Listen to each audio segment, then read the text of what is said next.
They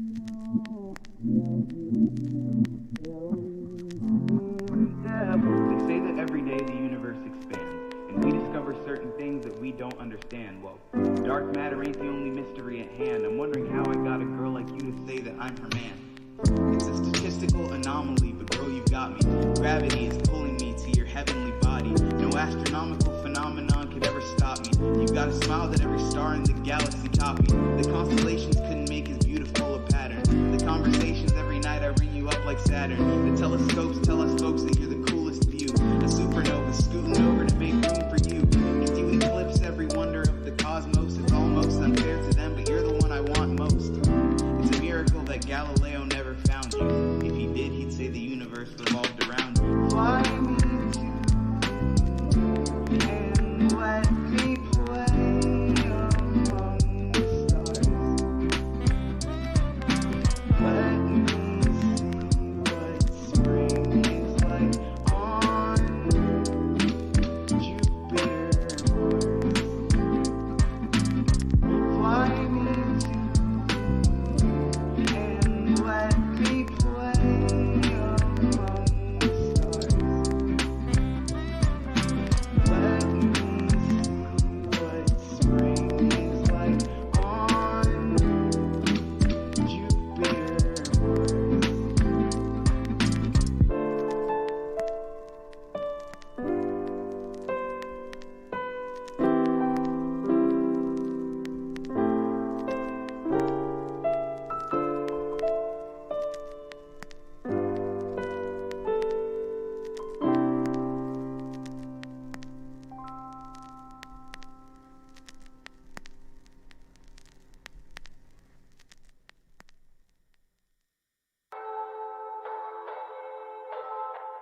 the dust is always popping. I fell in love, fell out of love, we both had options. I played the drums, she rolled the drugs, I rocked the club, we both throw up, we was the band you never heard before. You got that tattoo, but you're cracking on your cat, you'll be right back, your mama ever know. We were rolling, rolling, rolling, rolling stones. When I'm all alone, I wish you had a clone. I take that puff, you take that puff, you know we never get to overdose.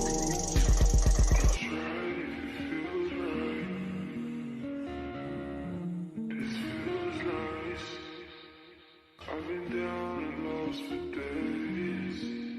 Glad I found you on the way.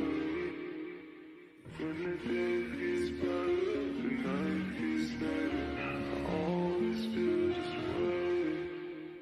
Through the hills, I hear you calling. Hey, video.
Promise that you will sing about me. Promise that you will sing about me. You wrote a song about my sister on your tape and called it Section 80. The message resembled Brenda's got a baby. What's crazy was I was hearing about it, but doubted your ignorance. How could you ever just put her on blast and shit? Judging her past and shit. Well, it's completely my future. Her nigga behind me right now asking for ass and shit. And I'ma need that $40 even if I gotta fuck, suck, and swallow. In the parking lot, cause I just park on follow by a married man and father of three. My titties bounce on the cadence of his tingling keys. Matter of fact, he my favorite cause he tipped me with ease. He got a cousin named David and I seen him last week. This is the life of another girl damaged by the system. These foster homes, I run away and never do miss them. See my hormones just run away, and if I can get them back to where they used to be, then I'd probably be in the den of a family genes that show women how to woman. Or better yet, a leader. You needed to learn something, then you probably need to beat her. That's how I was taught. 3 niggas in one room. First time I was tossed, and I'm exhausted. But fuck that, sorry for your lost shit. My sister died in vain, but what point are you trying to gain? If you can fit the pumps, I'll walk in.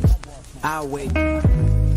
Your rebuttal little too late, and if you have an album date, just make sure I'm not in the zone, cause I don't need the attention, bring enough of that on my own. As a matter of fact, that way I know my fate, and I'm on the ground for this cake. I'ma get it or die trying. I'm buying every male gender with intentions of buying. You lying to these motherfuckers talking about you can help me with my story. You can help me if you sell this book for me. Don't ignore me, nigga, fuck your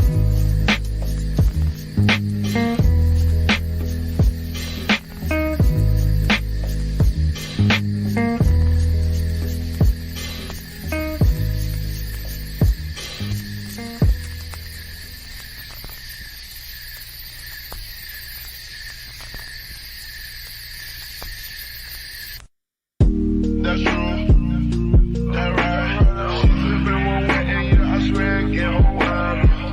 But that's blue, so my bottom stays redder. I'm not on ride, but I'm all up on my channel. She looked at her homie, she said we should be together. Give me friend with someone say that I made her my header. If she ever call my phone, you know I gotta tell her. But I like that girl so much, I wish I never met her. Hello.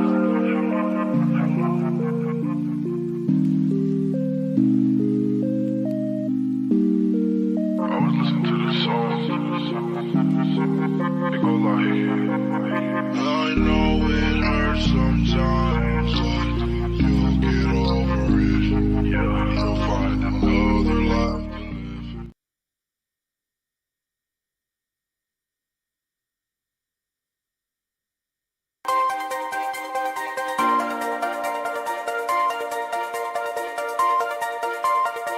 Audio Jungle.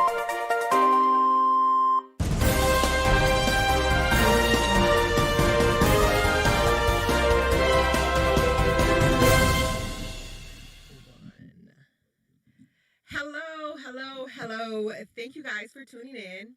I am Erin Stiles. So today is the last day of the month, August 31st, 2021. I don't know where the year went because it's already September. Wow. It's already September and I ain't accomplished jack shit thus far this year. Nothing tangible, I should say. But here we are. So let's just get into it. Oh, we already got a caller. Okay, great.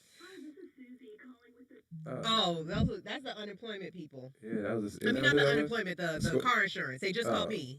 Oh, okay. Yeah. I've been getting calls too. Yeah, like you know how my block list looks like? Like it's ridiculous. Yeah. My block list is ridiculous because I'm so tired of them asking. I don't even have a car. Stop calling me about my car warranty. Like I don't even have a car.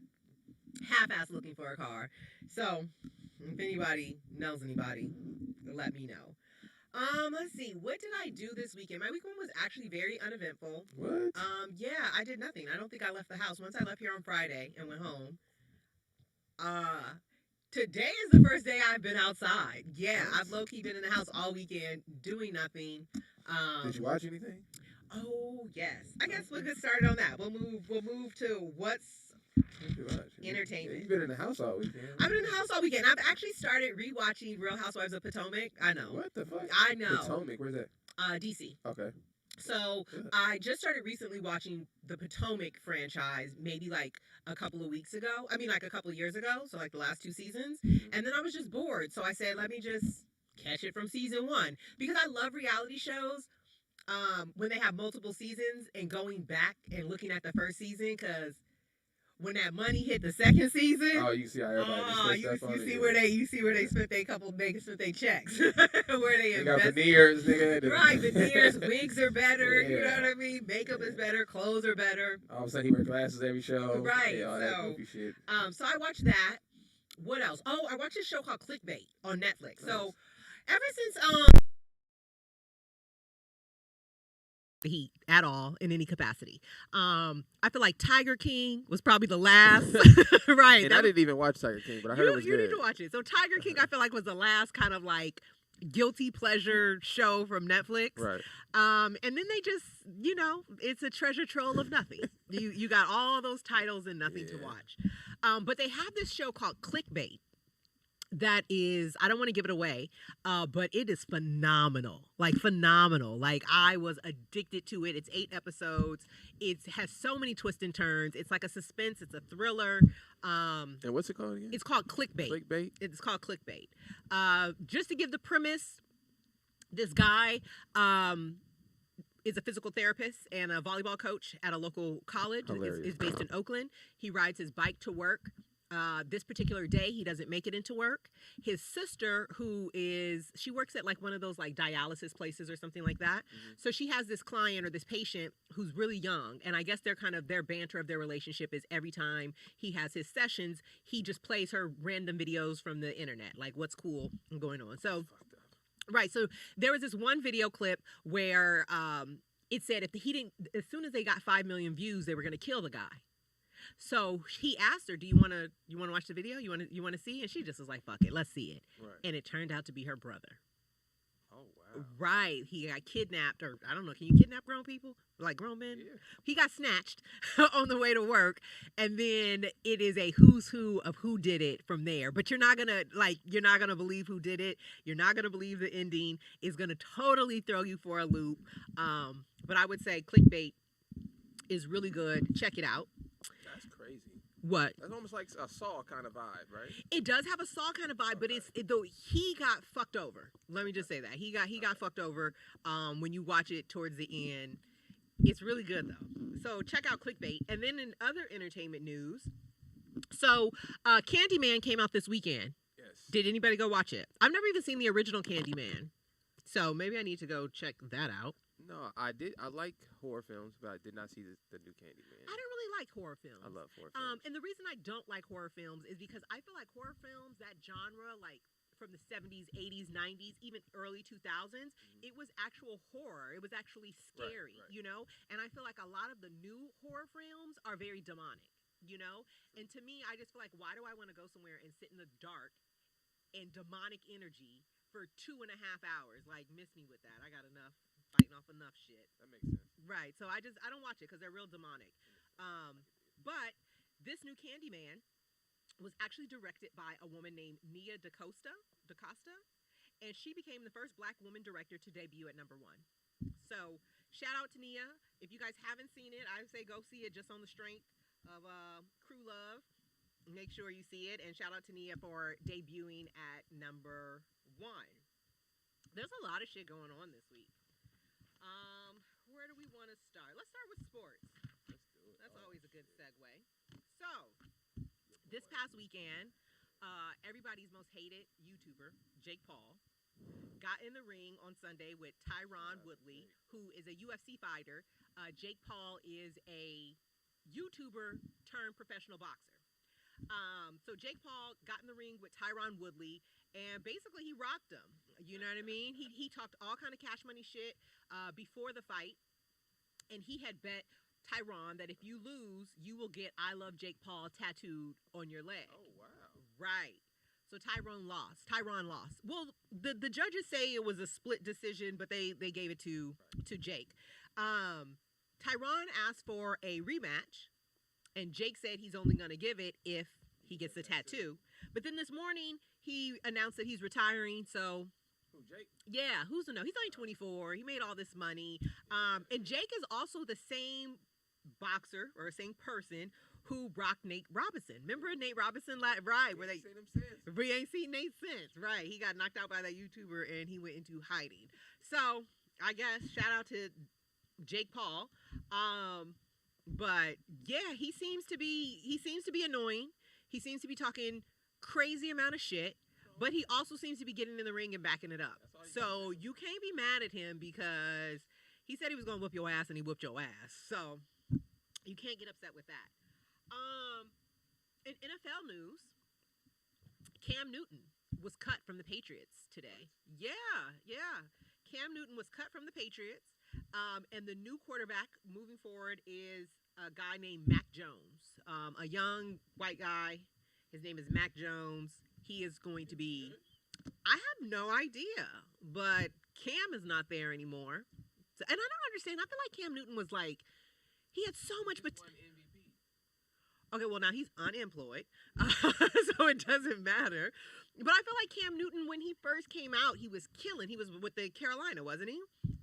And then it never reached its pinnacle for some reason. He just was out with that, he just kept having all the random fucking kids.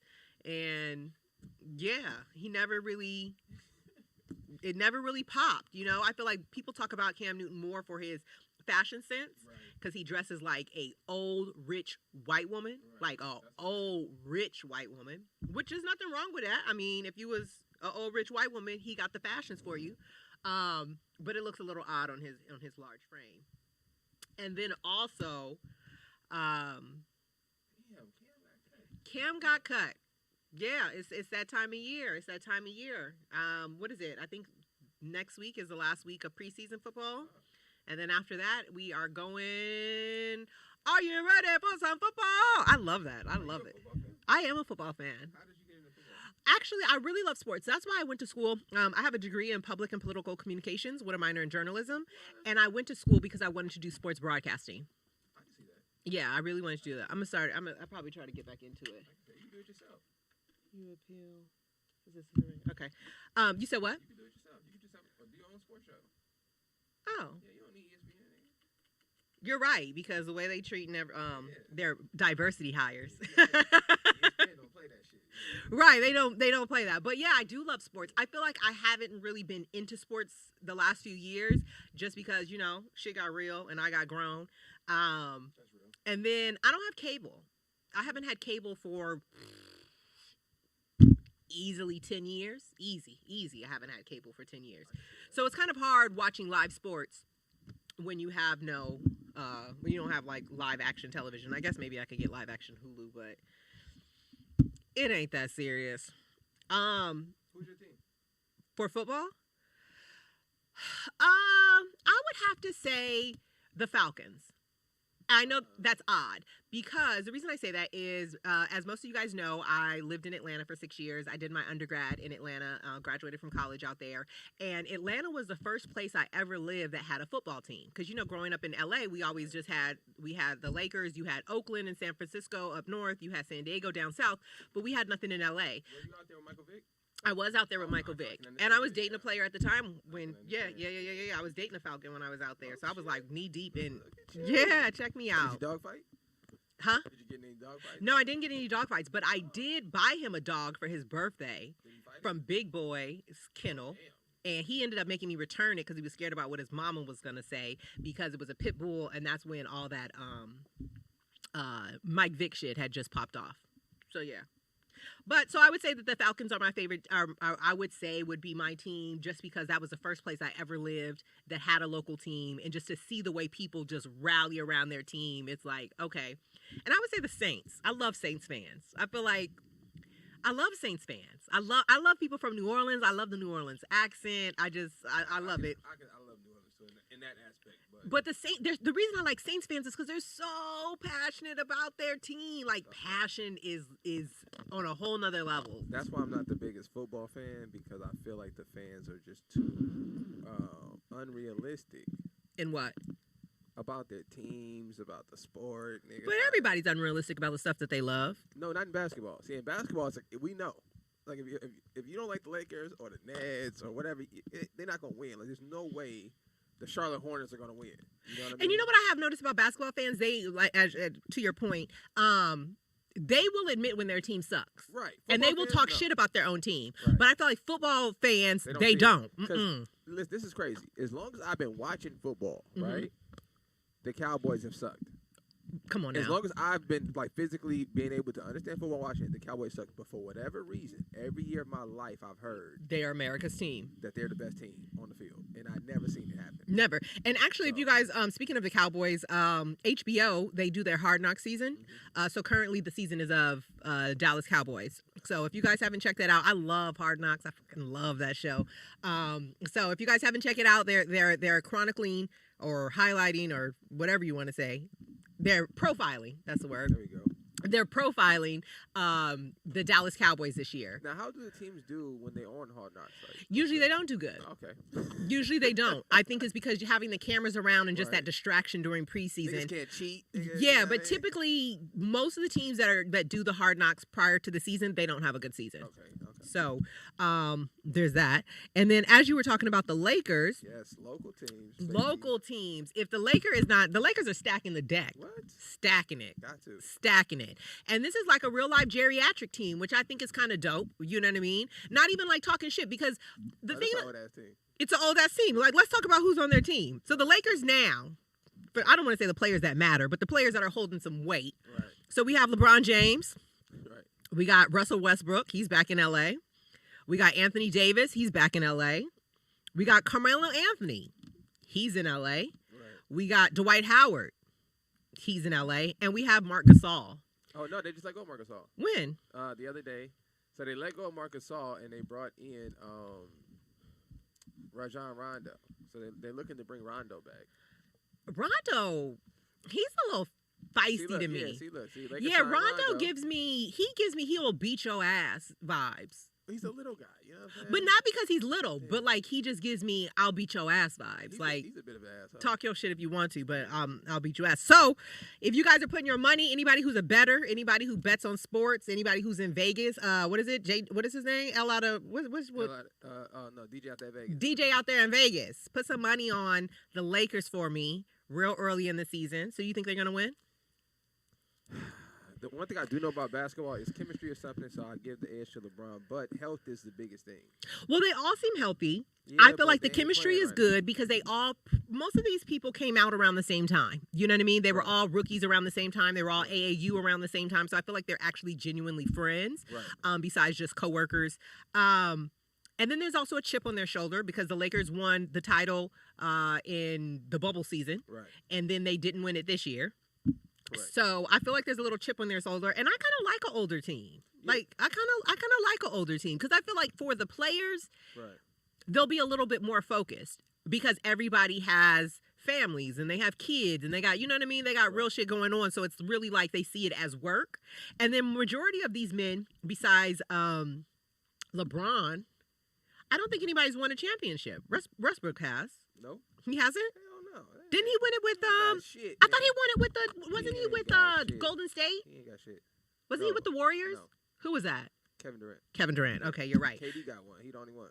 Okay, so I feel like this is an older team, Right. and I feel like this is kind of like that last hoorah for all of them to Okay. let's get us a ring, because I feel like if they get a ring this year, they're gonna come back next year, try to repeat, and then majority of these people are gonna retire. Because you have to think LeBron is 36 years old. He's gonna play till he's 40. Still, Yeah, he's going for the scoring title, which I respect that. still. But to your point though, one thing I've noticed about the Lakers being in LA my whole life is the Lakers have the most, if not tied with the most championships right now. Mm-hmm. So I kind of just sat back and looked at the teams they normally win with, right? Mhm. They never win with young teams, right? They never draft players and stick with them, Right. right? So usually what they do is they usually try to figure out who's the best big man in the league. Mm-hmm. Then they go get the best big man in the league. And then build a team And around then they it. go get the best wing player. That's either one or two tiers at the same height or right underneath that guy. And then you fill him with a bunch of superstar vets or niggas who used to be superstars but just on the other side of the hill. Mm-hmm. And that's how you win championships. Okay. When you look at the Lakers, Shaq and Kobe, you throw some vets in there. They had Glenn Rice, Mitch Richmond. All these guys are Hall of Fame players that we don't think about because they're a little over the hill into their mid-30s. But they're still But not if you over ever here. play against an older, great basketball player, nigga, he gonna still cook you.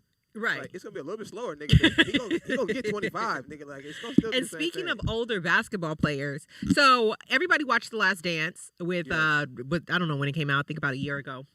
Right. The Last Dance with Michael Jordan and the Chicago Bulls. Right. So in that series, they were talking about how Dennis Rodman disappeared for 48 hours in Vegas during the middle of the playoffs. So Dennis Rodman has actually sold that story, and they're currently in production filming a movie for the 48 hours where he was lost in Vegas during the playoffs, which I think will always be fun. Dennis Rodman was a crazy player. He used to wear wedding dresses. He painted his nails. He dated Carmen Electra. Right. Remember Carmen Electra? That nigga was crazy. Right, he was crazy. So I'm willing to see that. So yeah, that should be interesting. They should make a movie about Dennis Rodman 48 hours. You know what I'm saying? I like Dennis Rodman. I like Dennis Rodman because he was very unapologetic. And then I remember seeing him on Oprah. He was on Oprah like 2 episodes in a row. And just once you kind of hear his story, it makes you very compassionate for people. And then he was talking about why he doesn't date black women. And he said because growing up, they just always teased him. They always talked about him. He was never it. You know what I mean? And the white women were always, you know. They just want some black dick. They was always cool with them. And he just felt like as he got older, he just didn't connect with them because they never showed him any love. Damn, that's deep.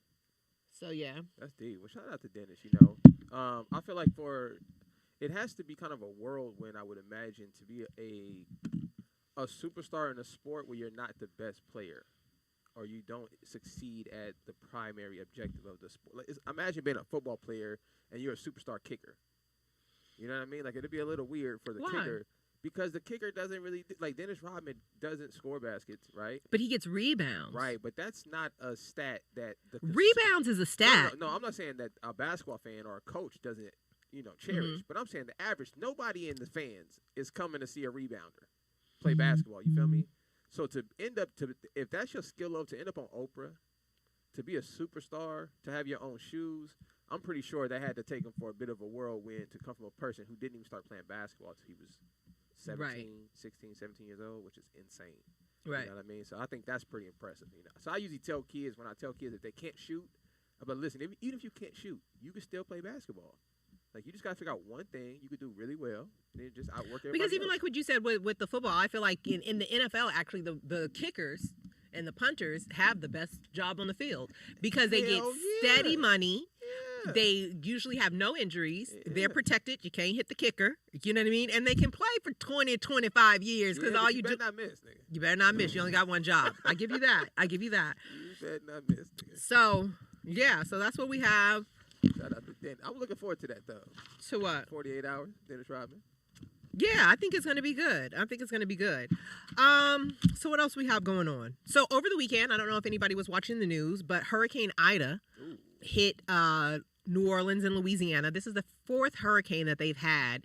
I want to say in a little less than a year. And it was actually the anniversary of Hurricane Katrina. That's strange. So, yeah, I remember being in Atlanta when that happened. And I remember meeting one of my really good friends.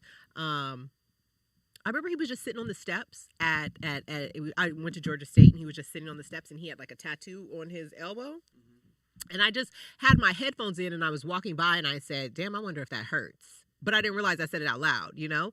And he and I stopped, and we started talking, and he started telling me that he actually just transferred there because he was from New Orleans, and the whole Hurricane Katrina thing happened, and that they were staying in a hotel, and this, that, and the third.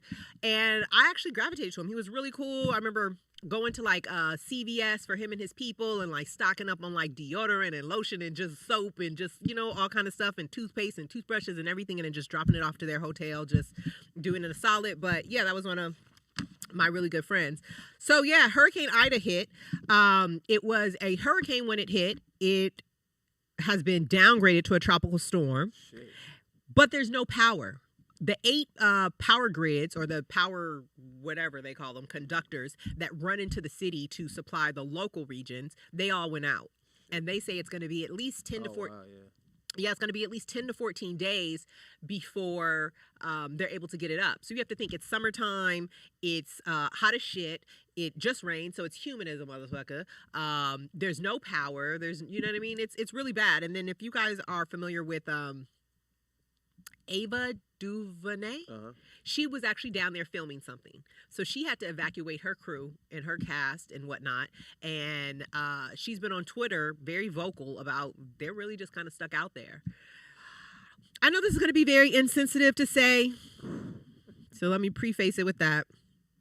But damn, watch y'all move. Like, I only got about 2 hurricanes in me before. It's like, where are we going next? You know what I mean? And that was one of the things I didn't like about Houston was all of the rain. Because, like, even though Houston is not part of the hurricane, they're going to get all of that residual rain. And I don't know. I don't know if I could live somewhere where... You got to have a boat? One, you have to have a boat, and then year after year after year. Like, I remember when I lived in because I did my freshman year at Southern University in Louisiana, and I remember talking to the people, and they were like, I can't believe you live in California. There's earthquakes, right?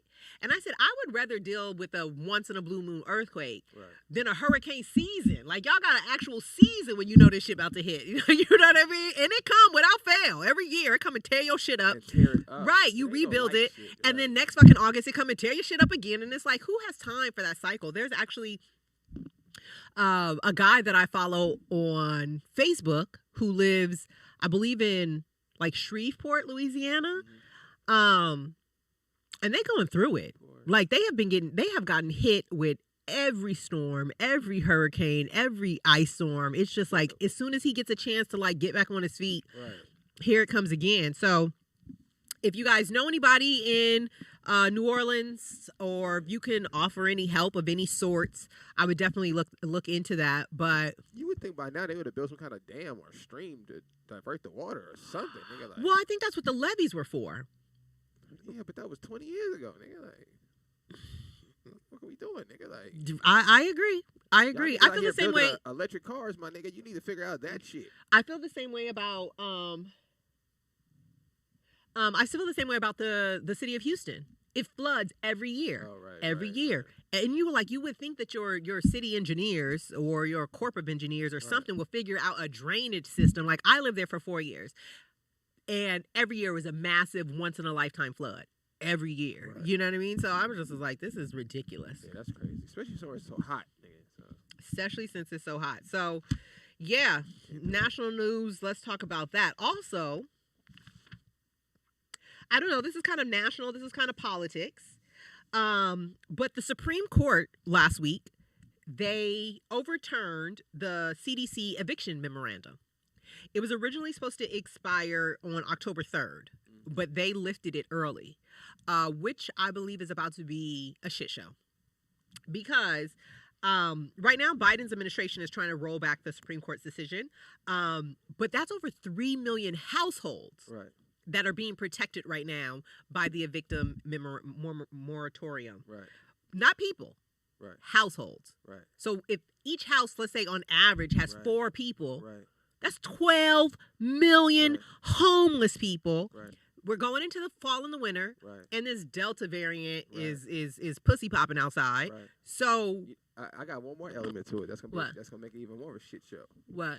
One, you just brought in a bunch of immigrants and gave them free housing. 2, you just left $1 billion something in our tax money overseas. So how do you turn now to the same people and say, oh yeah, we can't help you, but we just helped evacuate all these niggas from Afghanistan? Agree. That's gonna be a shit show in itself. Like that. I think honestly the only choice they're gonna have, I think at least in California, right, is Biden's gonna have to do something to come up with some kind of rent relief in California. Now I don't know about the middle country because they be kind of shitting on them a little bit. You know what I'm saying? If you in the middle, nigga. Of California? No, in the middle of the United States. Okay. They don't really give you too much love when it comes to certain, because there's not a lot of publicity out there. But I think California is so much in the light, like it's going to be hard to not do We already something. have a ridiculous homeless. That's what the light is already on California about that like shit, this. So. I have people who come in from out of town, and like before years ago, I would say at least a good 5-10 years ago, homelessness was kind of it was kind of cornered off to downtown. We had Skid Row, and then maybe a block or two east or west of that. They everywhere, baby. They everywhere. I remember I got off on Winnetka. I was saying the Valley. I ain't never seen I got off on Winnetka one day and hit that left by that Chick-fil-A, and they was lined. I was like, these people done moved to the Valley. Like, how they get out here with all this shit? No, it's one underpass out here. off of, I want to say off of Woodman, but it could be a little bit over. But it's like in the cut. So you know how in the valley you can get on the freeway entrance, but it'd be like in the cut in the neighborhood. It's Right. like one of those.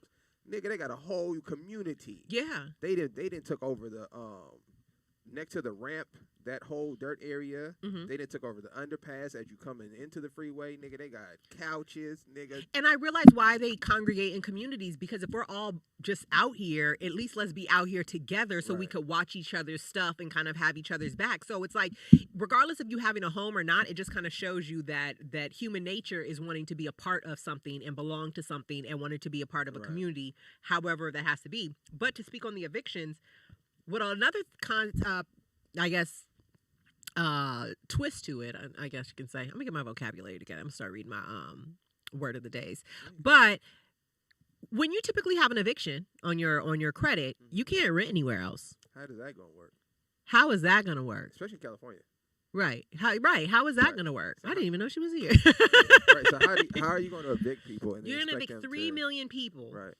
Right? Because obviously they're the poorest of the poor, because if they weren't able to sustain themselves Right. during, you know what I mean, the PPP pandemic and all of the unemployment or whatever the case may be, Right. you're putting them, their kids, and then it's like now they're not going to be able to rent anywhere. Right. It's I tell everybody, find you a neighboring country that speaks English and their food is decent and the people are nice, and go find you and set up shop, because this right here And you know what? is on its way down. And that's what I think I know a lot of homeless people have mental issues, but I do Right. also know it's a good portion of them too who just don't want to live under this government system.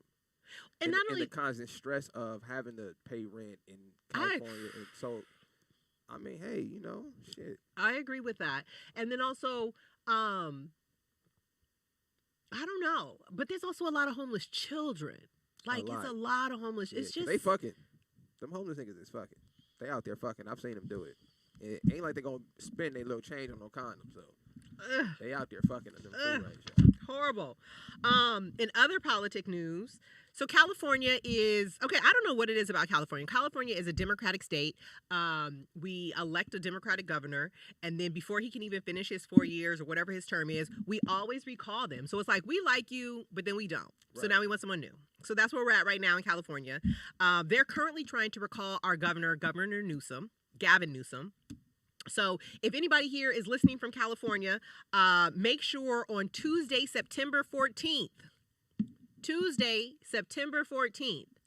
if you are in California on Tuesday, September 14th or early, or if you have your mail-in ballots, make sure that you vote. Because the guy who is trying to come in, who's kind of like running neck and neck with Gavin Newsom, is a Republican. He doesn't believe in the minimum wage, and just an all-around bad person. So, and then Gavin Newsom tried to pay rents and shit. Like, we can't let this nigga leave before he pay our rent. You Right. know what I mean? Like, Right. at least let us get our balances to zero and then do what you want with them. But on that, vote, because it's real out here in these streets. In COVID news, the U.S. has been removed from the EU's travel safe list. Hilarious. Right. So basically the rest of the world says we nasty and dirty, and our commitment to filth is on a whole nother level, and they don't want us in they towns, cities, and places. They don't. The whole EU said, nah. If you got an American passport, you nasty, and stay your ass in your nasty ass country. So you can't fly right now? I don't think they're allowing it. They have removed us from the safe list. Oh, okay. So I don't know. I just feel like America is really a third world country with like a killer ass marketing department. Right. You know what I mean? Like Right. our PR and our marketing in America is on a whole nother level. Right. But it's real live. Like when you start pulling the layers back, you're like, ooh, this is real third world. Because, you know, it's funny you say that. When I was watching the news and they were talking about all the stuff they had disagreements about in those countries, you know, in different countries around the world, it's the same shit in America. Right. Like, you're talking about we need to help the women. They oppress women. Y'all niggas oppress women here. Right. Like, what are we talking about? We Right. still talking about equal pay. Like, how silly is this, nigga? We still talking about equal. Like, we're still fighting for the right to just be a black person. We still getting killed by the police. So how can you then look at other people and say, and I thought this was interesting too, when it comes to governing other places, they always lead with their religion. which I think is interesting. And so did the Republicans. In America, though, when things happen in America, they never mention it. What do you mean? Unless you're not white. If you white, they never say the Christian shooter. Well, like my dad I'm always used to say, the only time they mention race is if it's an anomaly, like if it's not an anomaly. Because like if it's a white guy who robbed a bank, right, they're gonna say that the Chase Bank on Canoga was robbed today. Right. A black man went into the Chase Bank on, you know what I mean? Right. So right. I don't know. I just feel like, I don't know, because I feel like I spend too much time talking about race. I feel like I'm not necessarily jaded, but I'm just like, oh boy told me the other day, stop being cynical. I've had several people tell me to stop being cynical. Maybe I need to look up the definition of cynical. What's the definition of cynical? If I'm not mistaken, it's seeing things kind of in a negative way. But... Is it a negative light, or am I seeing it in the proper context? There's a difference. That's a good point. Everything doesn't need to have rose-colored glasses. If shit's fugazi, it's fugazi. You know? Let's see what the definition is. Oh, believing that a person is motivated by self-interest. Oh. And naturally just distrustful of human beings. So they're basically saying that your outlook on things is half empty. It's not half empty. Right. It's just very realistic. Like, I don't lie to myself, and I don't paint pictures that aren't there. Maybe that's your reality. I don't paint pictures that aren't there. It is what it is. Right. So a few weeks back, I think you guys heard me talk about there's this bar that I go to in Culver City that I get Manhattans at on Fridays, right? It's called Bigfoot Lodge. It's just like, is honky tonk like... That's old as hell, but go ahead. No, I'm asking, is the word honky tonk like... That's from your childhood. Is it like, is it a racial epithet? Like, is it like calling somebody a nigga? Like saying honky? Okay, so it's... no, definitely honky is. Yeah, for sure. Okay, so it's a very Caucasian bar. You can say honky. Nobody's been hung for being a honky, so you can say it. But honky tonk? Yeah, that's fine. I'm just trying not to get canceled before I get started. I don't know. Tell me what we can do. But anyway, so last time I went there, they wouldn't let me in without showing my vaccination record or showing my recent negative test, which, come on now. So there was a Democratic lawmaker actually dropped that mandate. So there was an Assembly bill, Bill 455, that they were trying to pass sometime before the 10th of September. And Bill 55 in California would have made all Californians have to show proof of vaccination to enter indoor businesses, and they require both public and private sector workers to be vaccinated or regularly tested, right? I guess they decided that ain't the move. It's not a good idea. So they actually dropped it out of the language of the bill. Right. Well, what happened was somebody got the bill and leaked it. You know, politicians only do right once you put the fire on their ass. They always do these bills in secrecy, right, they always too. do That's the secret shit, and then when somebody be like, this shit is whack and fugazi, they're like, oh, my bad, we wasn't really trying to do it. We were trying to see if it was going to fit. So they ended up dropping it. But another reason they ended up dropping it is because our recall for our governor is on September 14th. And they felt like if they have that in there, that could affect his chances of staying in office. Because it's like, right. I'm totally not an anti-vaxxer. Not at all. Not at all. I totally believe COVID is real. I wear my mask.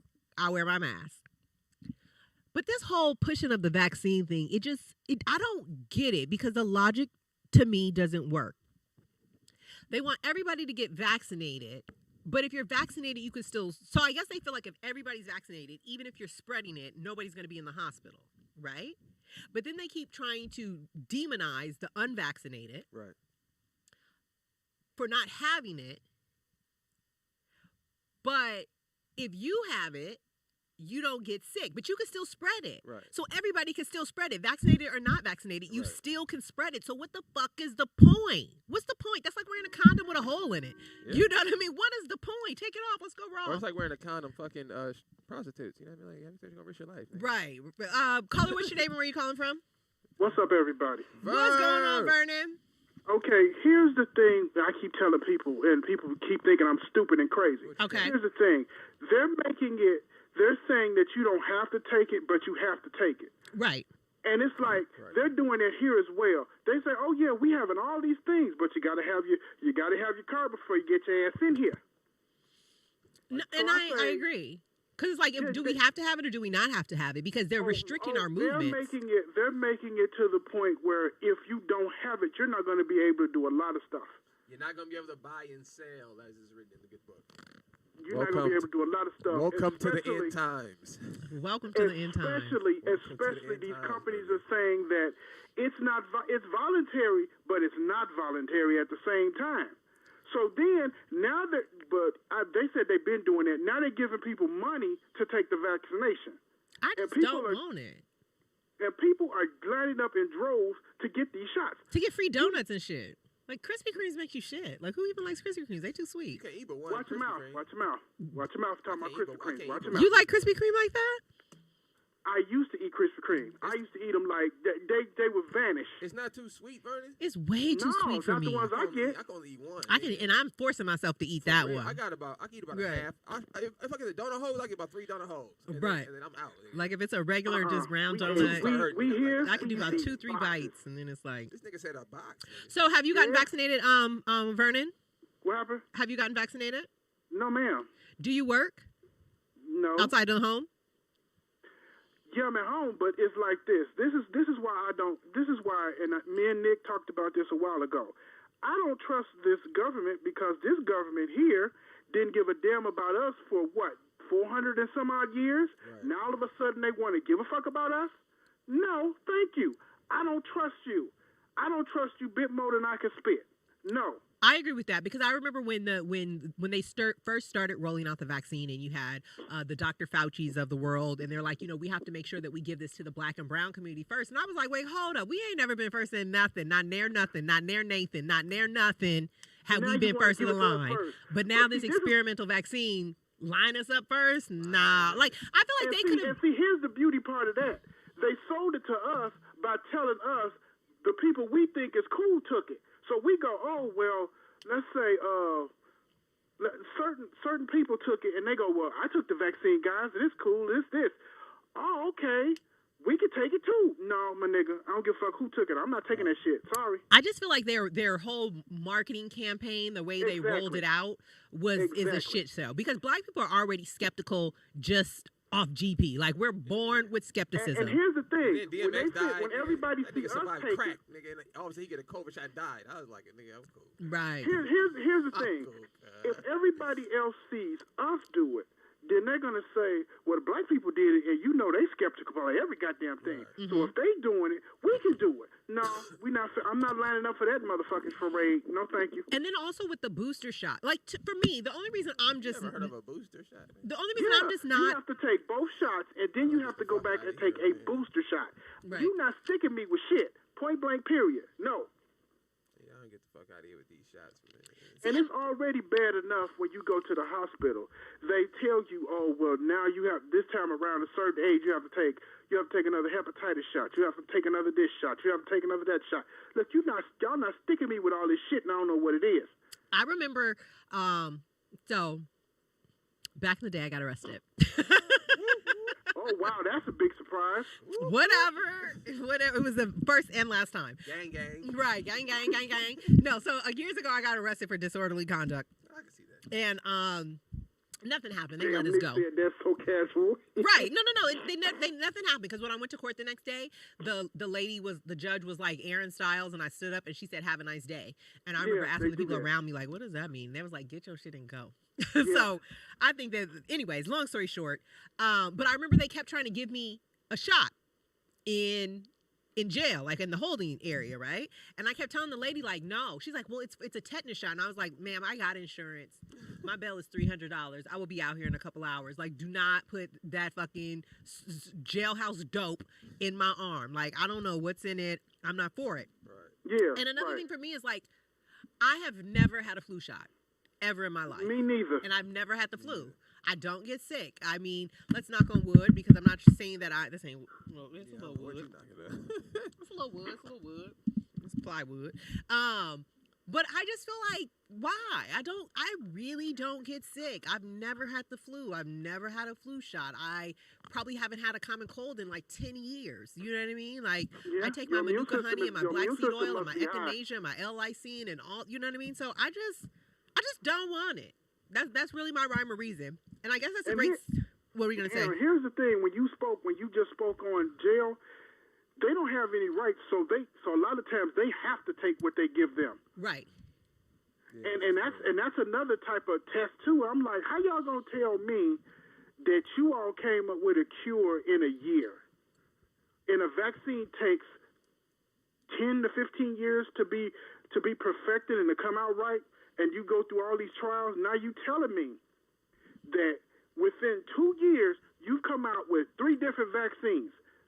So I'm supposed to be that stupid to think that this shit just popped up out the blue. Right.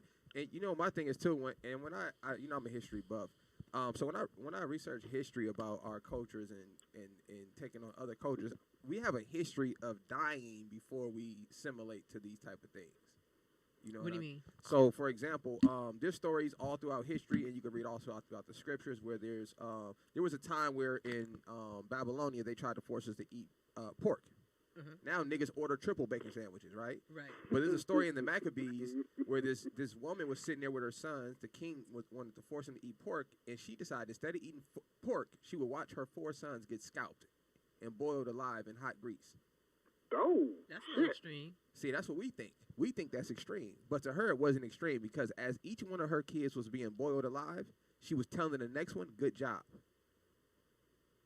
Imagine that. Yeah, that fucked me up too. So imagine a mom watching her children die, and she's telling the next one that's leading up to die, good job for standing up for what you believe in as you're walking into your death. Right. So that's how when I read stories like that about my ancestors, it makes it a little easier for me because ain't nobody boiling me alive for this. Right. I just probably can't go to a basketball game. But that's the thing is like. So it's like fuck it, I'm good. For me, I love to travel. Like, I love to travel. Like, I'm itching to go somewhere. I have to go somewhere at least once a quarter. Like, I can't keep looking at the same shit over and over. Are they having, because see, I don't know yet because they have different things now.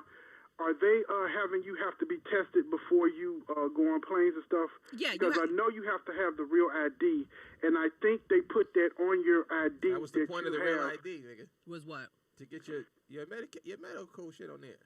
Remember the True ID shit came out? But people have gotten their real ID years ago. Yeah, but remember what it's supposed to have on the real ID. It's supposed to have all your information's on there.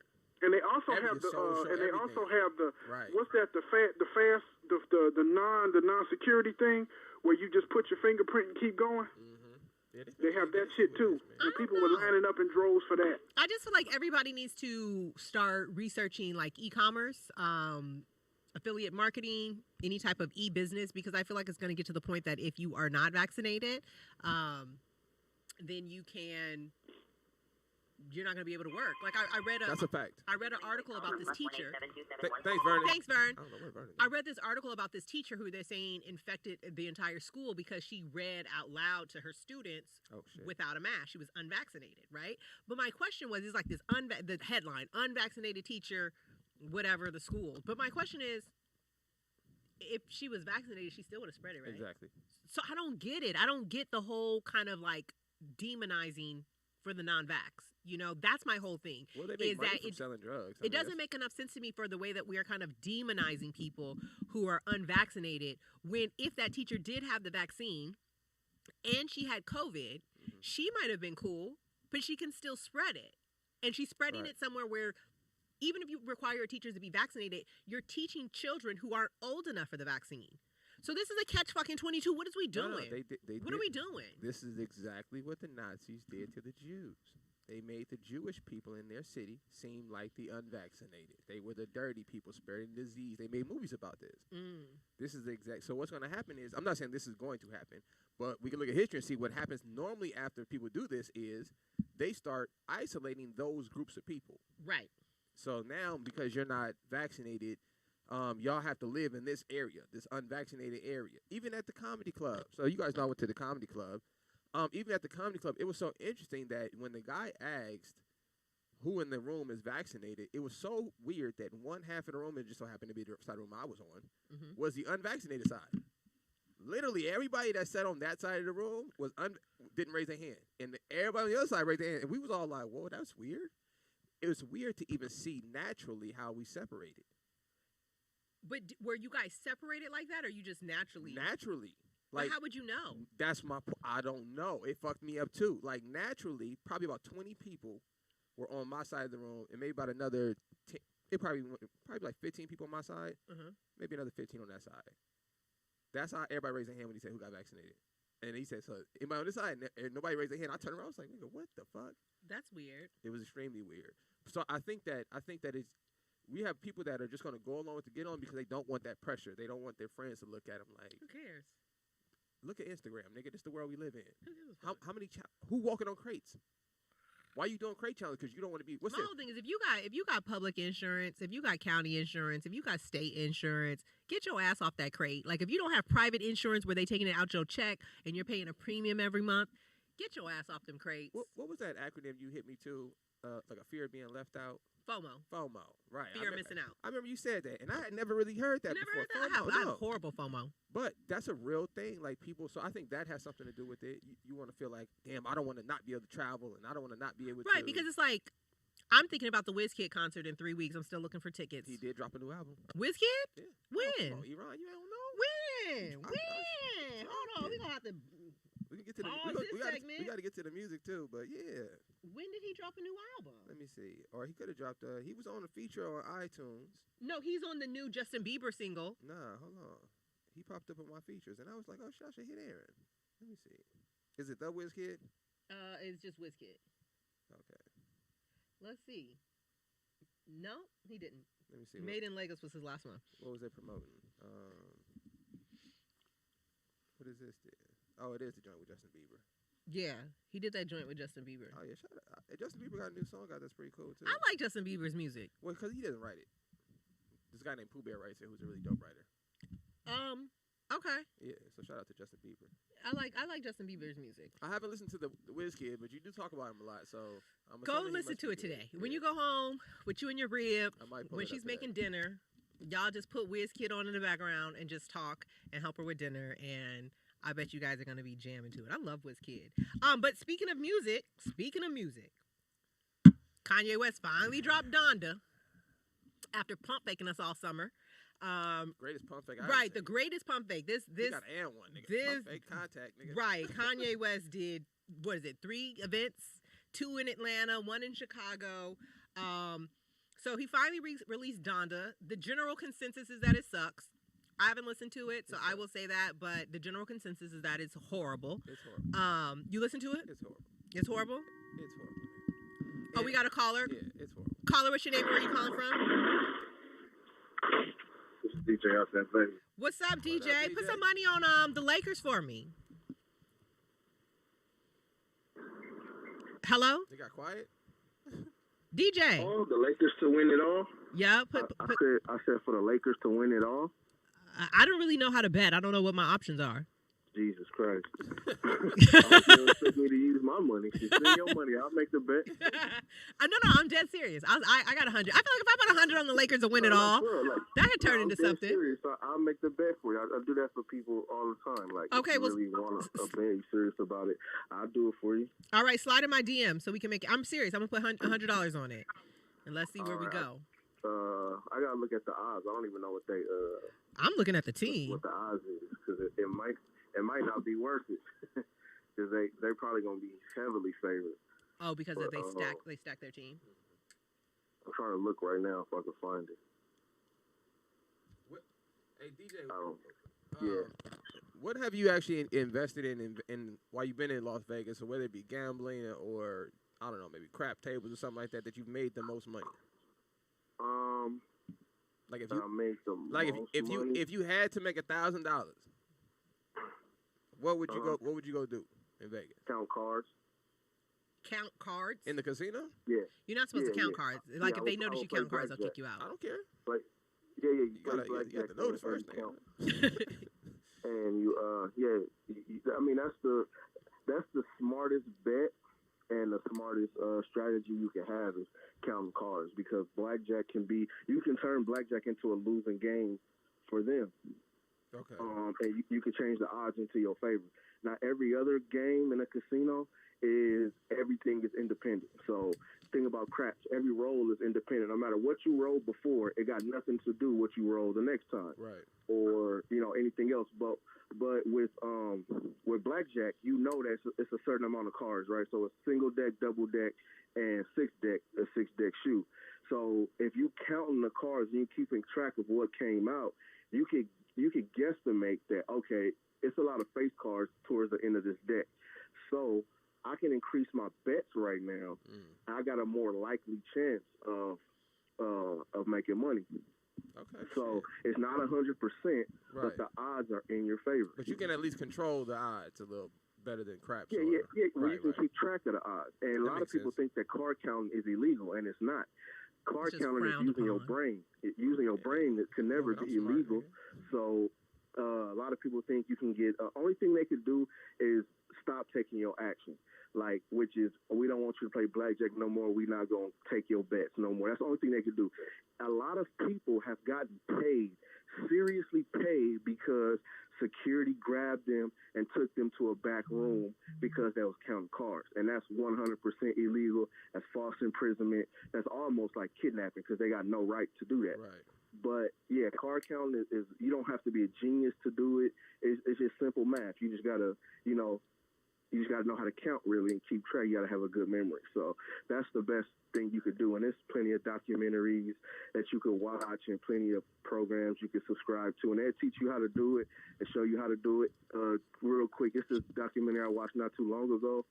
A guy, he lived in Vegas. He started in Vegas, and he went across the country to almost every single casino in the country. He turned 100,000 into almost 700,000. Damn. Shit, I ain't mad at just that. going across the country in an RV just playing. Now, you're not going to win every single time. You're not going to win every single hand. You're not going to win every single game. But over the course of those months that he went across the country, he turned 100,000 into almost 700,000. But also, number two, I would say sports betting now. If you know sports, there's certain games that you can look at. There are better bets than other bets. You know what I'm saying? So, did you bet on the fight? I did, but I just bet a couple dollars just because. Who did you bet on? I knew Woodley was gonna lose, but I just had to bet it anyway. Why did you feel like he was gonna lose? Because it's kind of a setup thing. Because they're trying to make Jake Paul the next best thing. They're trying to get him to a certain level. So they're not gonna allow nobody to just get in a ring like that and just whoop on him. You know what I'm saying? Like, if you look at that fight, Woodley, he had chances where he could have just unloaded on that dude. Right, when he had him up against the ring. I mean the ropes. Yeah, he had him. He knocked him through the ropes, stuff like. But then he got off the gas pedal. You know what I'm saying? So it's all a show. You also got to remember that this dude is not a professional boxer. He's not fighting professional boxers. He might be fighting other fighters like from the UFC and stuff like that. The UFC guys, they don't make a lot of money. Right. You know what I'm saying? Right. So they doing all that. They got contracts and stuff like that. They're not gonna do. That's a lot of. That's way too brutal of a sport not to make enough money. Yeah. So it's kind of like it's not an official event really, and it's not them throwing the fight. It's just them not whooping his ass. You know what I'm saying? Right. Like, so. It's a different type of thing. Plus, Woodley, he had a bunch of losses recently, like in the UFC, and he's unpredictable as well. But when you see them odds, it's like, okay, you could just try something, just a quick little 5, 10, 30, 50. It's nothing, just in case, But if I was gonna go with my gut and it was like money that I needed or I had to have, I would have bet on Jake Paul easily. So you bet on Woodley knowing he was gonna lose? Huh? I said you bet on Woodley knowing he was going to lose? Yeah, knowing that it was a greater percent chance of him losing. Yeah, I did. But I didn't bet a lot of money, and it wasn't money that I needed. It was just some extra money I had into the account. Money on you? All my money. In Vegas, we got the online thing. We can just bet on the app. Okay. So what's good? What'd you call in for? Oh, man, I called in just about the kind of like the vaccine thing. I just called in really to say I just can't stand the anti-vaxxers and conspiracy theorists in general and total. For some reason, it irks me. It irks my nerves. Is it because you're not a critical thinker? I can't really take it. Huh? I said it's because you're not a critical thinker? Yep. No. I definitely am a critical thinker, but with facts. So did you get vaccinated? Say again? Did you get vaccinated? No. So why did the anti-vax DJ?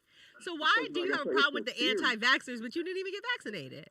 Yeah, because it's like I said, it's the theories. I don't hate people that didn't get the vaccine. I don't like people that's just anti-vaccines because it just makes no sense. Even the arguments people bring up. You mean to tell me they made this thing in a year?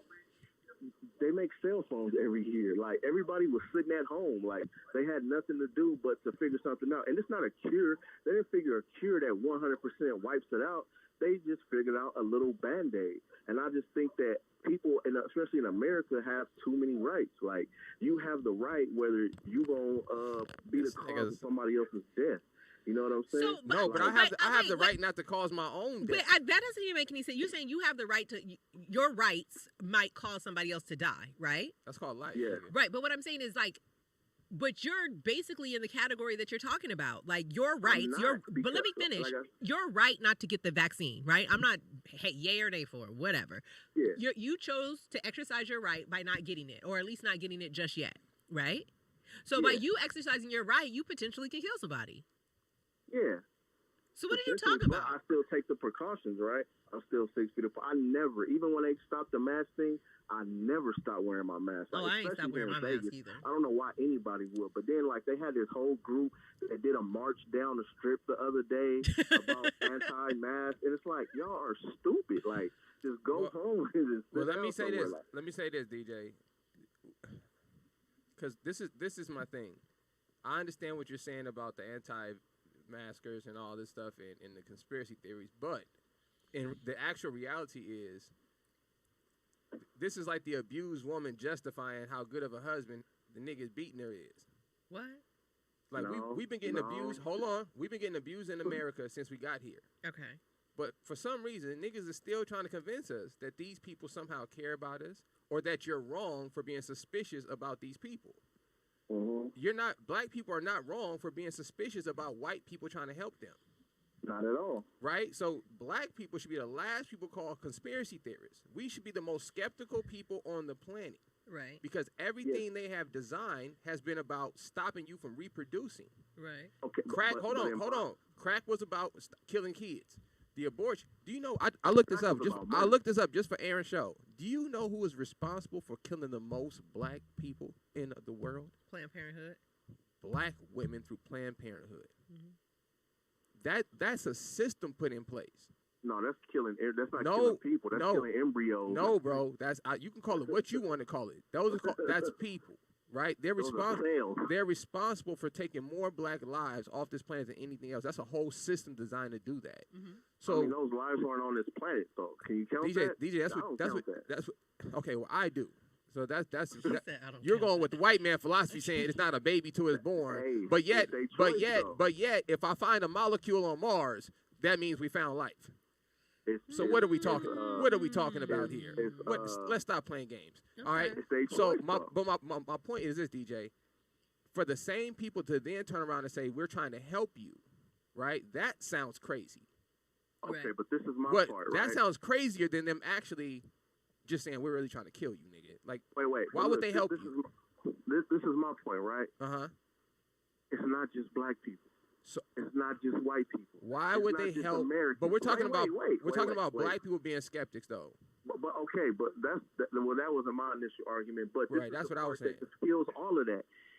It's everybody around the world that's taking the same vaccine, so they're gonna kill the whole world. Why not? And profit what? So look, what? They need you alive and breathing. No, for you to keep buying all of this stuff. That's not. But let me say this. No sense for you to be dead. The whole world on top of that. Okay, wait. Not only that, you got fake kids taking it. You got them taking it. You got politicians. You got everybody. They're gonna kill.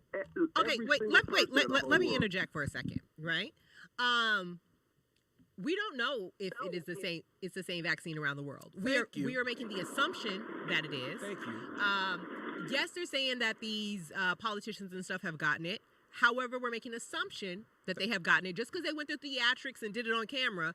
Right. We don't know what's in the syringe. So I get what you're saying, but we also have to. My whole thing is trust but verify. You know, like until that's how I feel. But the way that you're arguing it sounds as if you got vaccinated, but you're not. So I don't get it. I don't get it because your argument sounds like a person who is vaccinated and they're ready to get back on the road, but all these unvaccinated motherfuckers is stopping the train. But you back there with us. Nah, not necessarily, because if it comes to a situation where I need the vaccine or I have to take the vaccine, I'm gonna take it. Then why haven't you? I just haven't. I just haven't had the time. Like I just you got ain't had over the time. I wish I would have already had it. This nigga said he ain't I got wish the I would have time. already had the vaccine. Well, I just want. This is my thing, DJ. I understand what you're saying, but you're saying that it's impossible for what you. That why would they want to kill all the people in the world? I don't know, but I do know this is a fact. Bill Gates and his wife said they wanted to reduce the population of the world.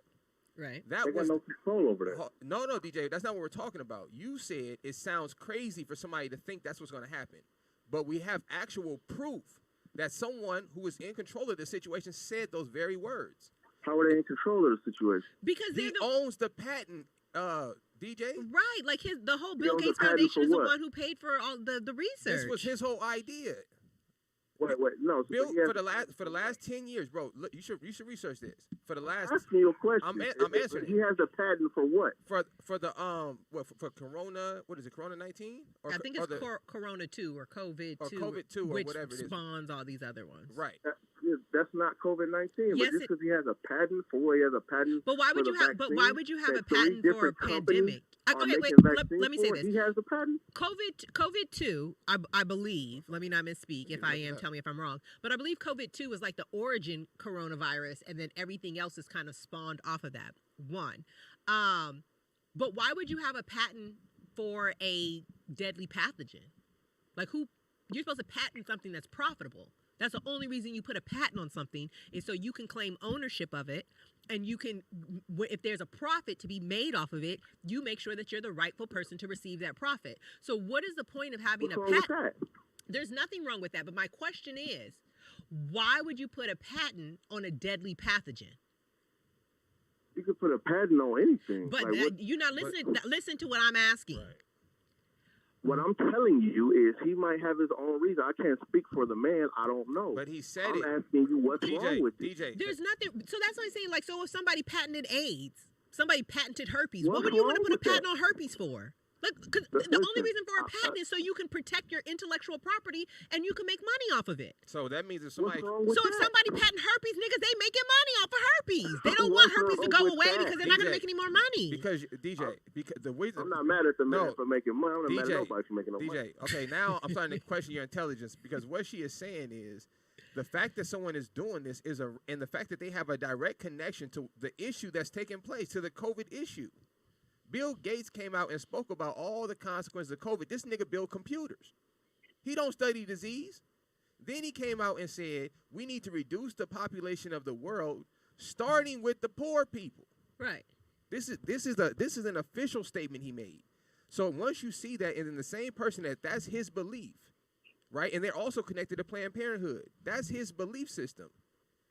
And then you telling me he gonna help them put out a cure to save the very same people that he's saying we need to reduce the cure, a vaccine. That he's saying, do you know your body produces a natural vaccine, bro? Nigga, when the last time you had chickenpox or seen anybody with chickenpox? Bro, I had chickenpox when I was a kid. I had chickenpox twice, 4 and 8. Exactly. How old are you now? You're in your 30s. When the last time you seen? That's because I have an immunity to it. But you have to realize that the chickenpox is a virus. So typically when your body is introduced to a virus, it stays within your molecular cellular level. So you really cannot get it again because that virus is already alive and dormant in your body. Right. So that's like if I got AIDS, I can't get AIDS again because I already got the virus. Man. So the fact that you can get a different strand of COVID is a little suspicious. No one get cold too. You know what I'm saying? Like you don't get the flu too, nigga. Like it is what it is. Yeah, that doesn't make any sense. But thanks for calling in. Do your research, DJ. Thanks for calling in, DJ, and slide in my DM so we could bet on these Lakers. You a conspiracy theorist. Obviously, he is a conspiracy theorist, and he don't even realize it. Yeah, that was weird. He didn't realize it. He did get vaccinated, but he hate anti-vax. Right, he not vaccinated, but he hate anti-vax. Wait. Back to Kanye. So I heard he kicked off Soulja Boy and Chris Brown. That was my next point. Because I heard Chris Brown was a little upset about this. And I heard Soulja Boy. You know Soulja Boy. When Soulja Boy Soulja upset. Boy the first one to do everything. So, right. So So Soulja Boy is 38 hot. Shout out to Soulja. Chris Brown said the nigga's a hoe. Chris Brown will beat that nigga up. So I think what most of these people are upset about is that you basically asked me to come to work. And it sounds like his recording process is very complicated. It's too much. Right. So you already got me jumping through hoops, and then you don't even use my thing. Caller, what's your name and where you calling They from? probably have to get vaccinated first. Okay, let me understand. Let me understand something. Even though everything y'all was saying was absolutely on point, here's the thing: this man talked about that virus 2 years before it even hit. Right. And and he says, and he has a patent on the virus itself. So anything that has to do with that virus, cures, whatever it is, he's getting money from that. Right. Correct. Now I'm just reiterating what you guys are saying because some people are a little slow. Correct. And So no one thinks that's suspicious. Exactly. And you mean to tell me that 2 years before this virus even hit, he was saying, "Oh, the people need to protect themselves because it's a killer virus coming, and we need that anyway because we need to half the population because there's too many people, and we need to start with all them poor ass folks who don't and get rid of them so people who actually got money can start spending money. And we won't have to pay money for them." Right. Right. And people aren't paying that any attention, but yet you want me. Well, they got the crate challenge right now, Vernon, so it's hard. Right, we're a little distracted. We got the crate challenge. Yeah, they got the crate challenge. But I feel like after the crate challenge, I think we'll be back on it. No. And then they call that the Ghetto Olympics. Even though I'm guilty of watching some of those crate challenges, and I can't watch them. I don't like videos where people are getting hurt or they smack into things or they break their. I don't like those type of videos. I love it. I feel like this. If it's hard enough to walk on crates, but if you're stacking crates 6 or 7 crates high and you going up and down and you can make it, you got something going. Hell yeah. So you're from Even though I understand stupid is stupid. But how many people have we seen have something going? I feel like in all the crate videos I've seen, I think I've seen 2 or 3 people make it across. Yeah. One nigga with the blunt. That shit was One was hard. with a And blunt. sister with the heels. One girl with the She heels, and then it was like I'm just throwing in a random person because I know at least one other person made it around. You know what I mean? because that shit is hard. But anyway, back to the original. Wait, Vern, we got a question for you. You from Chicago? Kanye West dropped his album titled after his late mother. God rest his soul. Which that's not my problem. Wow. What do you mean Here's my problem, nigga. Why you set yourself on fire? Wait, what happened? Wendy said itself. Oh, this nigga set himself on fire. What did he do, Vernon? at his Donda event. Because here there was he had a concert here or whatever it was he had here. It was people, they were they were selling tickets on the radio and doing all this other shit, doing all this promotion. Now, highlights, this nigga set himself on fire and and he's getting into it with other artists because they're not on his album and they told him that they were going to be on the album. Okay, so I don't, what does that all mean? He's trying to, like you said, it's mediocre, it's horrible. People are saying it's horrible. I think he's trying to boost sales by controversy, and it's not working. I don't think it's controversy. I think Kanye West is full of theatrics. He thinks he is the most genius creative that has ever walked this earth. No, in his eyes, he is. No, that's what I just said. I'm a genius. That's what I just This said. is who So I am. I don't think it has anything to do with that. I just think he thinks everything he does is genius level, and he likes the theatrics. He likes people talking about him. He likes the buzz. I mean, and then he built it. This is the house that him and his mom grew up in. It's just he's weirdo. And here's the really sad part. After he wasn't doing all this crazy crap when his mother was alive, because his mother probably kept him in check. Everyone. She said, "Baby, sit your ass down now, like black mamas do. Go sit your crazy ass down somewhere. That's not what you finna do." Did he burn the house down? He did some crazy shit, and I'm like, nigga, no, And all of that has. Let me not talk about that. But anyway, he has a lot of. And then after his mother died, all of those issues and everything, all that crazy shit started to kick up. Then he wants to go on award shows with Hennessy. Yeah, this I didn't see this. That was a little crazy. He said, "I didn't see this. I didn't watch this. You know, I didn't Yeah, watch he Kanye set set himself on fire, walking and doing all kinds of crazy shit. But What also- are you trying to say? But he also had Kim Kardashian in a wedding dress. I don't think he's trying to say anything. I really think he just does way out shit, and he leaves it up for interpretation by the, you know what I mean, by the public, so we can talk and we can decipher what it means. But I really don't think there is any meaning. I just think it's how outrageous can I be? A lot of that, to me personally, I believe is Masonic, and I'm just going to leave it at that. And it's a lot of stuff that they tell him he has to do and he got to do it, or they're going to get his ass like they got Michael. I think that I find this interesting. I think it takes a certain type of person to become a celebrity. Yeah, it does. I think you're I agree with you 100%. Sometimes you have to have just like what Jamie Foxx was saying. It's like a mist. And that's just like what other people were saying. It's like a drug. Once you get popular, and once you are that man or that woman, and you've been in that life for so long, and it starts to drain and leave you, people start doing all kinds of crazy shit to stay in that life. Well, no, I don't mean from that aspect, right? I mean like the type of personality that would want to be a celebrity, right? I think that is kind of what we don't realize. But everybody wants to be just like now and again, you got a whole bunch of people out here trying to be celebrities. For example, Vernon, like Aaron, you can relate to this, right? Okay. So say if you were like somebody, oh Aaron, you should be a rapper, right? Mm-hmm. And they're like, yeah, you just gonna put these little ass Daisy Dukes on, pull your titties out a little bit, and you gonna rap about shaking your ass. Your moral compass might kick in, right? And then you would have to sit there and say, damn, is this worth me? But not being true to myself. Now, in that aspect, I can follow along with you because that's just not me as a person. Right. However, I did realize I remember quitting a job when I was like 20, thanks, Vern. Thank you, Vernon. When I was like 22 or 23 because I had the epiphany that I enjoy praise and recognition on a grand scale. Like, I really enjoy that shit. I love public speaking.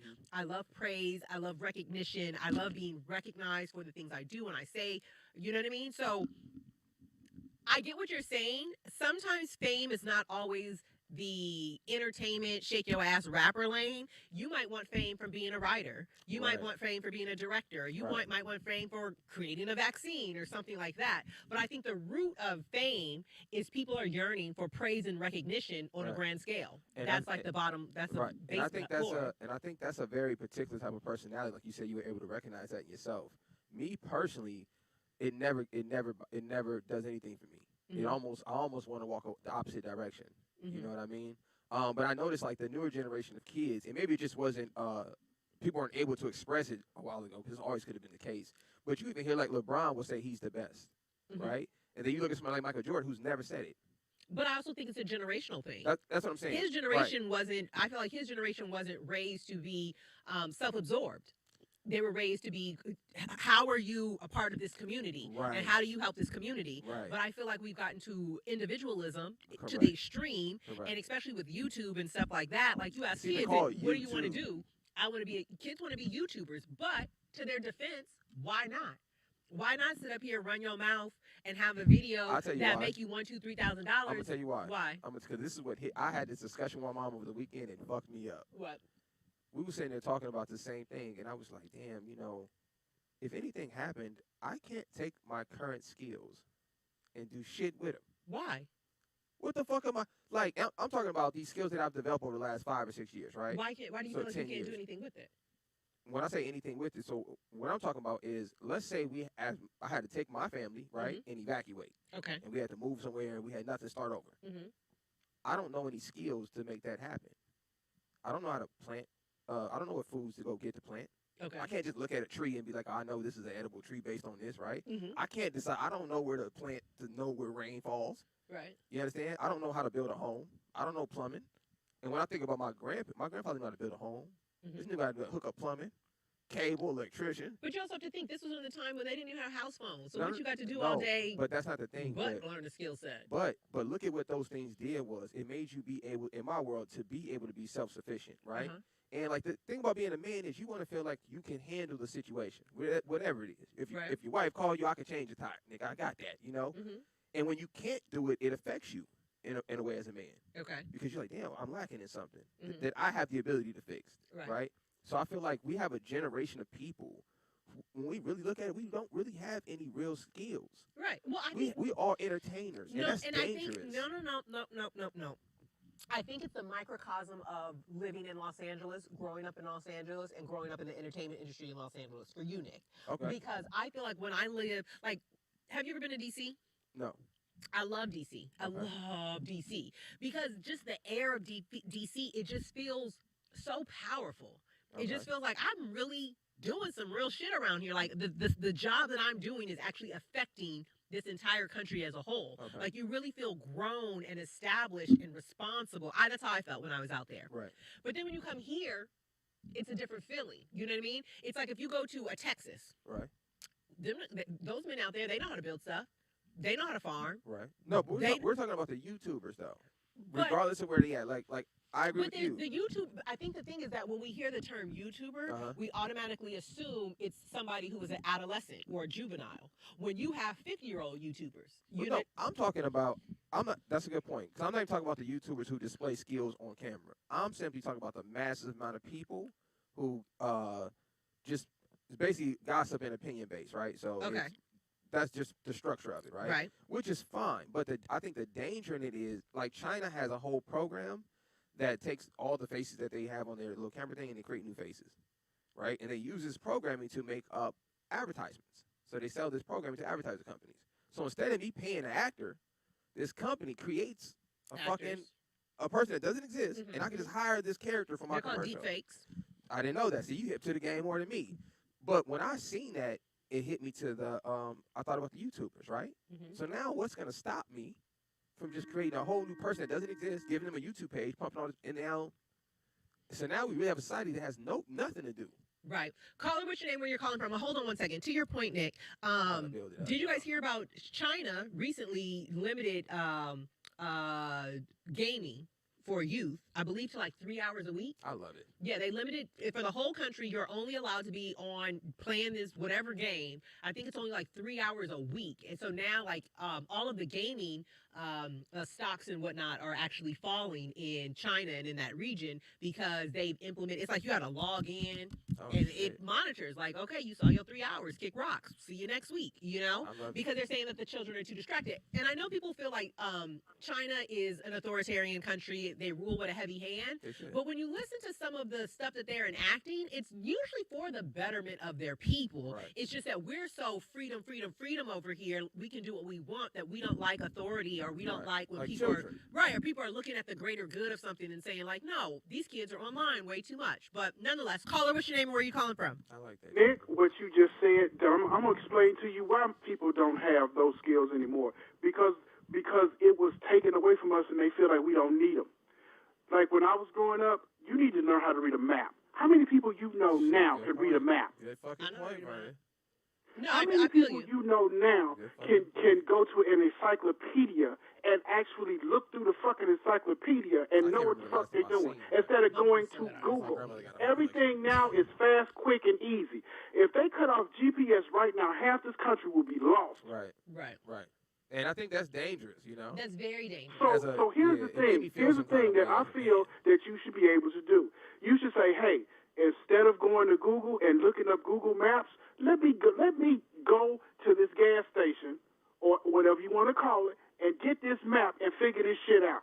Yeah, people probably don't even know they have maps at gas stations. Right, I remember Thomas Guide. You had to line up the letter and you had to line up the number to figure out where you was trying to go, and then you be like, okay, this road right here, right, this road will take us to that. Hey, instead of going to Google and looking up some shit, let me go buy some books and figure some shit out the old-fashioned If I'm way. driving, And people look at you like, what the fuck you doing there for? But you never know when you may need those skills again.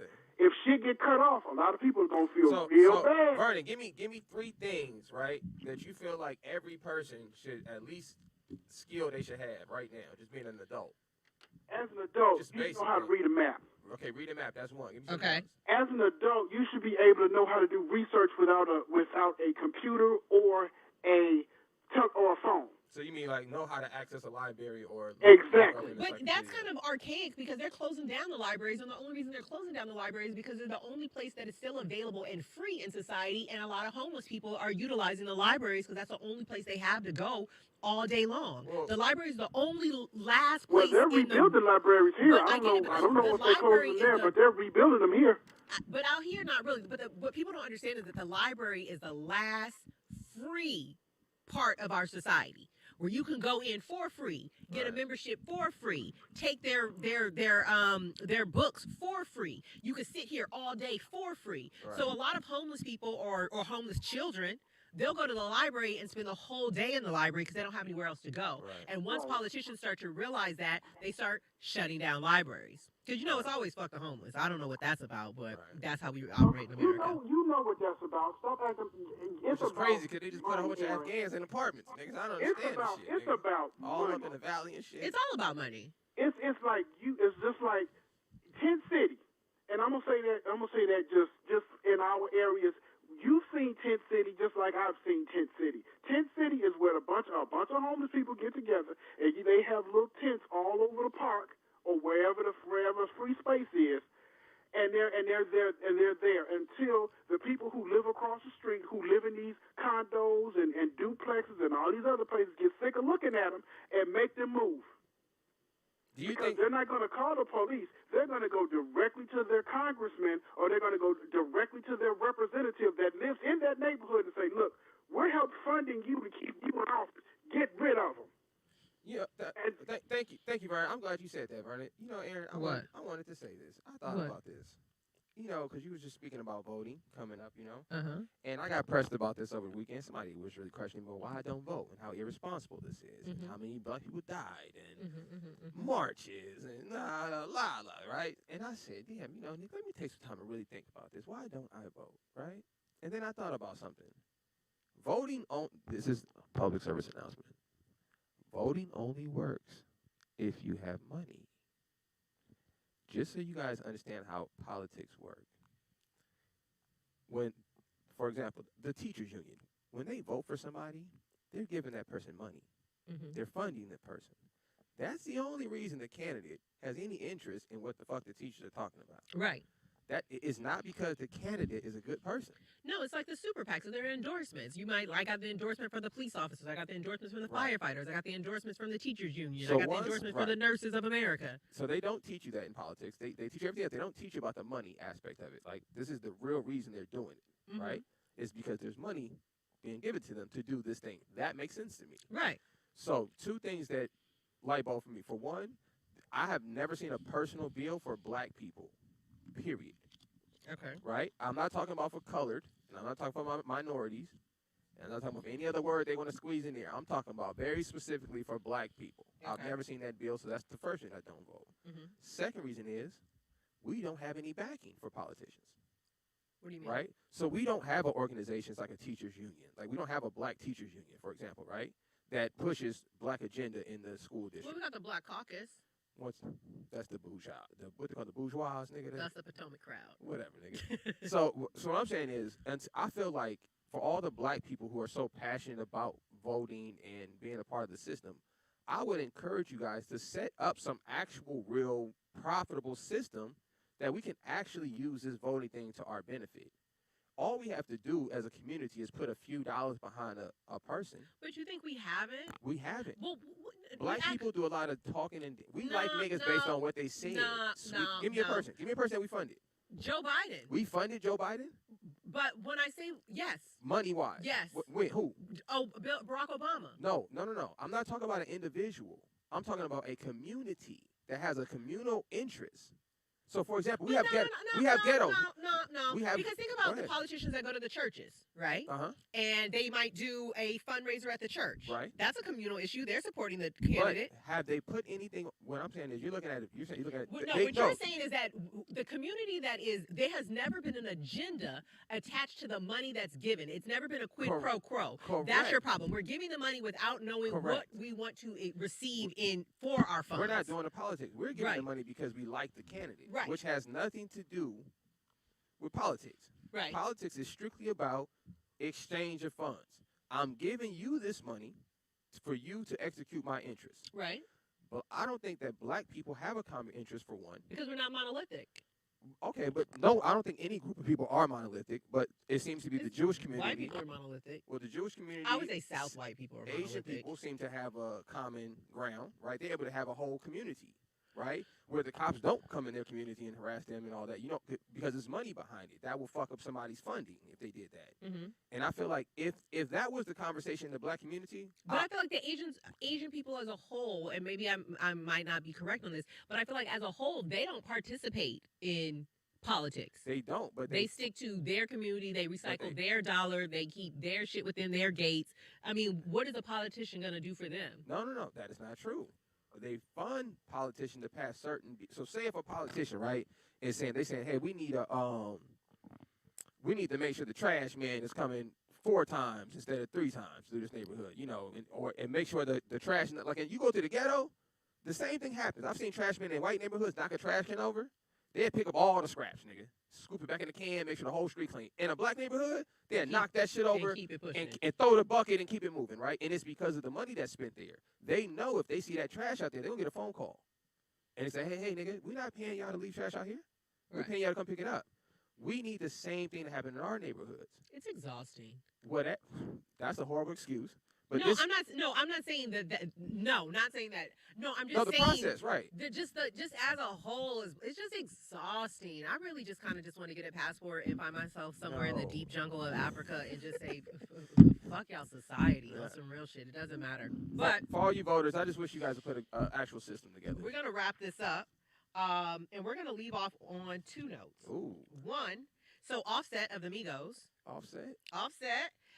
And Cardi B's husband. Shout out to Cardi B. So yesterday he rang the NASDAQ bell in New York City. So Offset has started a publishing company called Reserve Media. And based off of, I got this from, I believe, NASDAQ.com, one of those websites. But it says, Reserve Media, which bills itself as an independent music company based in New York with satellite offices in Los Angeles, license songs from all type of musicians. In addition to owning music from Offset and the Migos, Billboard reports that the company even owns the rights to license music from rock bands like the Alabama. The company first began making headlines in July of 2021 when Variety reported that it acquired the licensing rights to music under the Tommy Boy Records. Remember Tommy Boy Records in the early 90s? The acquisition of the legendary hip-hop catalog combined with the acquisition of music by Offset and the Migos gave Reservoir Media an impressive $788 million valuation. Nice. Right. So Reservoir Media was able to acquire the catalog thanks to its previously announced business combination with Roth CH Acquisition. So basically, Offset is making real moves, making real money moves, and he was at NASDAQ and his company is now publicly traded. And he rang the bell, so I like right. So for me, I like seeing progression for artists, especially rappers, but also it's a different playing field. It's like, he does have a clothing line, but everybody got a clothing line or a liquor brand or something like that. But I like the business acronym behind it, where he's actually like, okay, this is my business, this is the industry I'm in. How can I own it? Right. And how can I make it better for everybody? So shout out to Offset. Seems he got his shit together. He stopped cheating on his wife. He got his business together. They seem happy. That was no shade at all. But it just seems like he's actually growing into his grown man. Shout out to Offset. Man. And then on a final note, yesterday, so a lot of you guys are aware that comedian Tony Baker, on August 3rd, his son was killed in a car accident in Burbank. His son was hit by 2 people who were drag racing. His son wasn't drag racing, nor were the people in their car, but they were hit by the 2 cars that were drag racing. But yesterday was his son's funeral, and you were able to live stream it. So I live streamed it, for about 30, 40 minutes. It was actually very touching. And just the strength that Tony Baker showed by being able to get up there and literally do like a Hot 15 about his son, cracking jokes and everything. It was really sad. It was really, really, really sad. But like, he had his son's shoes on and he just kept talking about him. But It was really sad. But shout out to Tony Baker and his family, sending light and love during their difficult time. And rest in peace to his son, Seren Baker. That was yesterday. Yeah, that sucks. And then I don't know if anybody knows who this person is, but you guys remember 90s R&B singer Sam Salter? No. Let's see what he's saying. What did he sing though? This is him? That's him. Nigga look familiar. Go to YouTube. Let's see what he's saying. But nonetheless, he passed away on the 28th. Let's see. Let's see. Oh, let me just actually go to YouTube, my bad. Yeah. Sam Salter. Sam Salter, yes. Let's see what he's saying. After 12, before 6. Let's see if we can get a little sample. Let's see what we can hear. Let's see. Let me know if y'all know this song, y'all. This is Sam Salter. He just Can we did hear he say it? yeah? Did he say what he passed away from? No.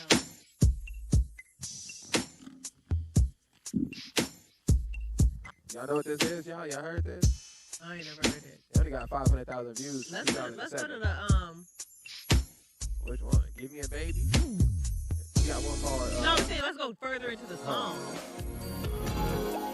This has 4 million views. Okay, this must be his jam. Oh yeah. Okay. This gives me Yeah, early. this the joint. Okay. Yeah, okay. So- yeah, shout out to my mans. Well, sending light and love to Sam Salter's family. Damn, brother. He passed away on the 28th. And on that note, we are wrapping it up. Yes, Once indeed. again, I appreciate all of the support. I appreciate everybody tuning in and listening to me. I am Erin Stiles. This is the Stiles Report. If you guys are looking for me during the week, you can find me on Instagram at the Stiles Report. That's Stiles with an I. If you want to play dominoes with me, I know y'all crack jokes, but I love my domino app. The domino app by FlyCorp Oh yeah. that has the exclamation point. Yeah. I'm not saying I'm the best person at dominoes. I just like playing. But if you guys are on dominoes and you want to play me in dominoes, my name is Stizzle31. Stizzle.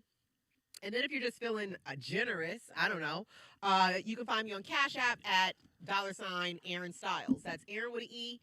That is Stiles with an I. So with that being said, we are going to wrap this up and sign off. Thank you guys for tuning in. Thank you guys for hanging in there with me. And I will see you next week. All right. Shalom to the people. We got it. Shalom to the people. It's the plant-based. Aye.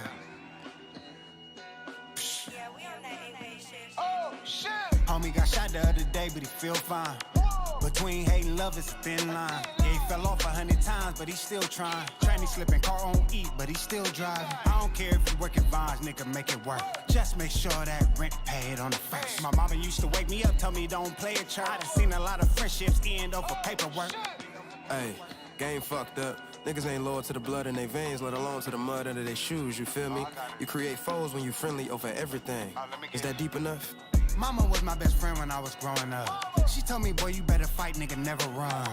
Niggas that roll with you, they know what's better for 'em. Niggas that kill for you, you got some cheddar for 'em. I'm the same adios, just in a better form. And I ain't never gave a fuck like soft porn. I was wearing the same shit every day like a uniform. It fucked me up seeing a fiend dead, need a winner's on. Tell you like this, nigga.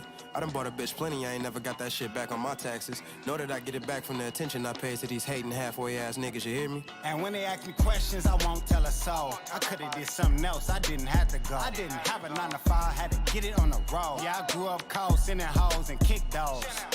These bitches get some money, wanna leave you. Never let them get comfortable like orthopedic shoes. Bitch, stop trying to touch me, I ain't in the mood. I been laying low, ducking 12, trying to bust a move.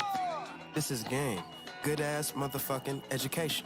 Why would I steer myself wrong? If you're not in position to get in position, then you in the wrong position. That's why I'd rather be ahead of you than on your ass. Stay out the way, get you some money and be healthy. That homie said that's the realest shit you ever could tell me. I know a lot of niggas rich, I wanna be wealthy. I got a lot of bitches pissed like I'm R. Kelly. I be chillin' in the cut, cool, calm, collected. She asked me what's in my cup, just a little medicine. Bitch, I got the power, Thomas Edison. All this green in this plastic like a head of lettuce. I tell you, what don't break you gon' make you. In all sense of the slogan. 2 things in life you don't need, you can get from a man or a woman. It's hoe shit.